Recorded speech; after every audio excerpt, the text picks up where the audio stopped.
Spectator, Toby Young.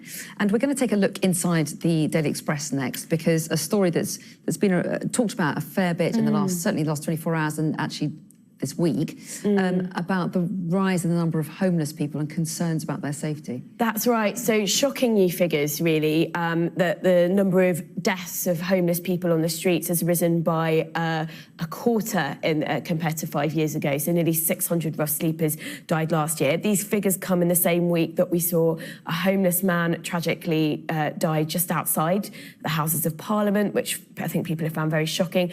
And we've also seen Conservative ministers come out and say this homelessness, rising levels of homelessness, are nothing to do with government policy. It's about, family breakdown, etc., which is actually just wrong if you look at the research. Homelessness has been linked to, as well as the housing crisis and rising rents and lack of affordability of sort of housing in the private rented sector, also to welfare reform. So universal credit rollout, there are big delays with the first payment, benefits freeze, benefit cap, bedroom tax. These are all changes that are making it increasingly difficult for families to live securely in accommodation. And I think it's contributing, a lot of the homelessness charities say it's contributing to the rise in number of people that we're seeing in the streets. And it's a horrible time of year to be homeless.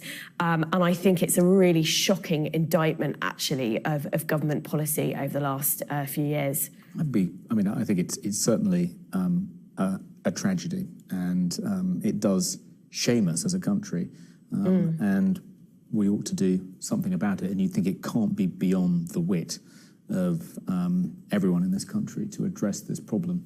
But I do think it's not going to help to try and score political points over it. I mean, it's a problem that exists under all governments. No, actually, that's not true. Under the Labour government, homelessness under the last Labour government. Under the Labour government, rush sleeping figures fell over a number of years quite dramatically. There was a rush sleeping unit. Money was put into the issue.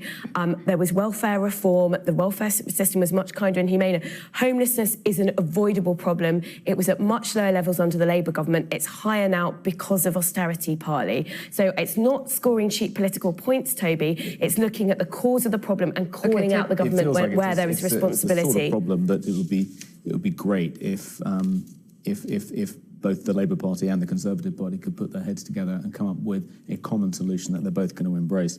I think the Labour Party's got a solution. It's pushing up benefits and making sure that we're spending enough on avoiding homelessness. Well, I'm not sure that necessarily solved the problem. It says here that 2/5 of the deaths last year were due to drug or alcohol-related issues. And there've been huge cuts to alcohol support services, drug support services, which mean that actually, if you've got these issues, you are not in supported housing, getting the support you need. You're more likely to be living on the street. So it's directly connected to service cuts and welfare cuts. And just to pick out what the government's saying about this, they say the Housing Secretary, James Brokenshire, has said that the rise in the number of homeless and deaths was simply unacceptable.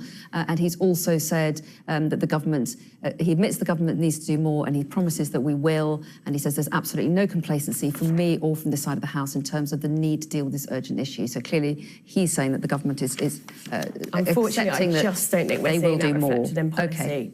Let's move on finally, shall we? We're going to move to a completely different subject, and a rather light-hearted one, Inside the Sun, to finish off with, to get us back in the Christmas mood. Puff a pastry daddy is the headline there, so you might have to explain this. Yeah, so this is this looks set to be the Christmas #1.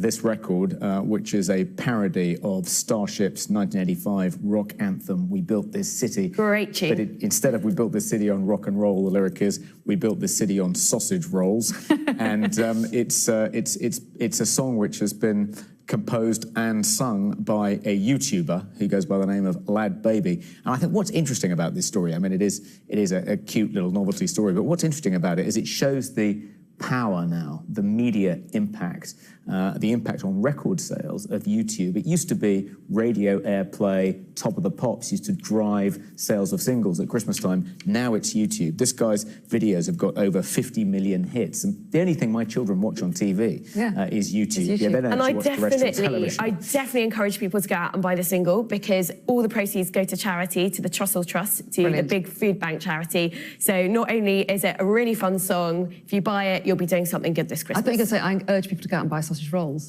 Which I mean, you're welcome to do as well. that too, Anyway, that too. on that note, we are out of time, but Toby and Sonia, good to see you both. Thank you.